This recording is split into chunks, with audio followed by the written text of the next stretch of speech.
नमस्ते good morning सबैजनालाई आजको लागि नम्बर 4 है त अब मैले यसको चाहिँ हिन्ट्स चाहिँ फेसबुकमा त हालिसकेकै छु तपाईँको अब नम्बर चाहिँ यहाँबाट कति लाइन बन्छ अनि त्यसपछि यो हिन्ट्सबाट है सिङ्गलमा बन्यो भने चाहिँ कति लाइन बन्छ त भनेर बनाउँदा चाहिँ हाम्रो अब लाइन बनेको लाइनहरू तपाईँले हेर्न सक्नुहुन्छ अनि त्यसपछि तपाईँको यसबाट छ नि अब सिङ्गल है त अब डबलको डबल हानिरहेको छ अब मेबी सिङ्गल भएछ भने चाहिँ अब यहाँबाट ग्रुपबाट पास भएछ भने चाहिँ यहाँभित्रबाट अब नम्बर त पास हुने नै भयो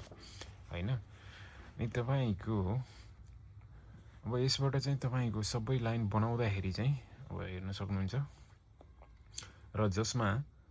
अब मैले टिक लागेको नम्बर चाहिँ अलिकति विशेष नम्बर है त अब यहाँबाट आएछ भने चाहिँ टिक लागेको भित्रबाट आयो हो है त्यहाँभित्रबाट आउन सक्ने चान्सेस अब जसमा यहाँबाट बनाउँदा कति लाइन बनेको छ त तपाईँको अब हेर्न सक्नुहुनेछ त्यही हो तपाईँहरूलाई अब जापानमा हुनुहुन्छ भने चाहिँ आफ्नो नम्बरसँग म्याच छ र मैले टिक लागेको नम्बर म्याच छ भने चाहिँ ट्राई गर्न सक्नुहुनेछ 1-2 लाइन सबैजनालाई best of luck and take care guys